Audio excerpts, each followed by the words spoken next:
Laquem, que le Seigneur soit avec vous le pasteur Patrick Anani dans cette rubrique Les mots de la Bible. Nous avons en 5 minutes le terme berger. Vous entendez souvent parler de rencontrer un berger, épouser une bergère, voir le berger cante, le berger chante, le berger danse. Que signifie berger? Alors, en hébreu, le terme berger vient d'un verbe roer, paître. Et il a pour sujet généralement soit bétail, soit troupeau, et le complément est généralement terre et pâturage. Par exemple, dans Genèse chapitre 41, verset 2. Le terme a un sens métaphorique lorsque Michée dit que l'on peut paître avec l'épée, Michée chapitre 5, verset 2. Lorsque le sujet est berger, donc avec un objet troupeau et pâturage, vous avez dans ces connotations Job chapitre 24, verset 2. De façon plus générale, le berger est celui qui entretient, n'est-ce pas? Qui entretient, qui garde des troupeaux, Genèse chapitre 3, Genèse chapitre 37, verset 2. Le berger des troupeaux, Roé dans Genèse chapitre 4, verset 2, vous avez donc.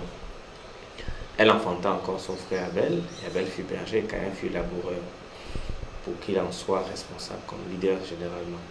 Rachel prenait soin du troupeau de son père, Genèse 29, verset 9, et également le sacrificateur de Madian n'ayant pas de garçon, il avait 7 filles, les filles faisaient également fonction de berger. Alors, pour qu'il en soit responsable comme leader, généralement le berger métaphoriquement est leader. Notamment, nous n'avons pas de femmes avec cette fonction métaphorique de leader, mais nous avons occasionnellement Rachel et les filles des sacrificateurs de Madian.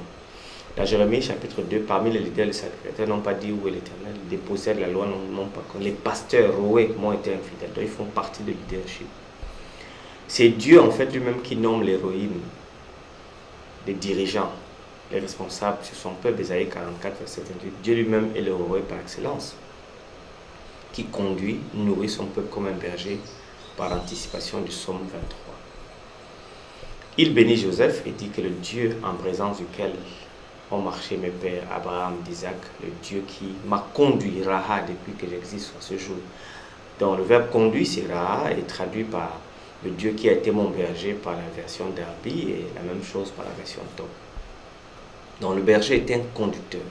Le Nouveau Testament connaît bien la fonction du berger. Au temps de Jésus, les bergers faisaient paître le troupeau généralement, ils faisaient partie du peuple qui n'était pas pratiquement des gens qui connaissaient la loi. Mais c'est à eux, pourtant, que la bonne nouvelle à la naissance de Jésus est faite.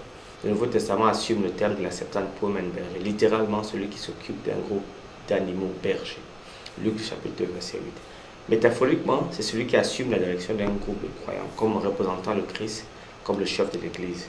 Dans Hébreux chapitre 13, verset, vous avez que le Dieu de paix qui a ramené entre les morts le grand berger des brebis par le sang de l'alliance éternelle de notre Seigneur Jésus-Christ.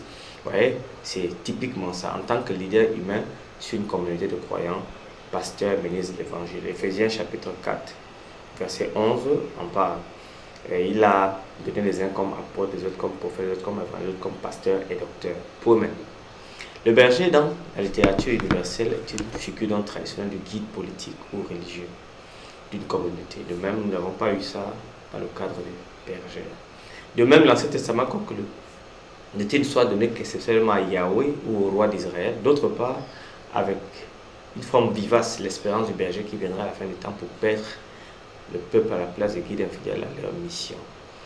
Vous avez ça dans Ésaïe 40, Jérémie 23, 1 à 4, Ézéchiel 34, 2. Dieu lui-même donc est représenté par l'image du premier berger pasteur, plein de sollicitude pour quiconque est perdu. Luc 15, verset 4 à 7. Jésus est aussi rempli de miséricorde pour les brebis perdues. Matthieu chapitre 10, verset 6, 15 à 24. Sans berger, il se laisse même frapper parce qu'il a confiance en Dieu qui lui fera rassembler le petit troupeau.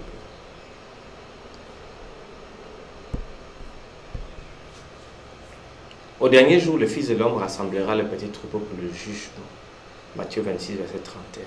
Tous les traîtres ont été groupés par l'évangile de Jean pour désigner Jésus le bon berger pasteur. Jean 10, 1 à 30. De même, les croyants voient en Jésus le pasteur définitif. Hébreux 13, verset 20. 1 Pierre 2, verset 25. Apocalypse 7, verset 17. L'application maintenant.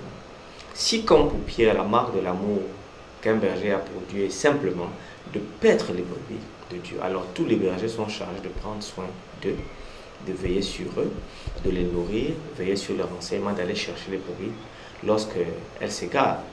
Matthieu 18, 12 à 14, de préserver le troupeau contre les loups ravisseurs. Nous n'avons pas toujours de tels bergers à la fin des temps. Paul disait déjà, car de tels hommes ne servent point Christ, mais leur propre ventre. Il disait, il n'est pas étrange que ces ministres aussi l'Église, la ministre de justice, leur fin sera comme l'air selon leurs œuvres.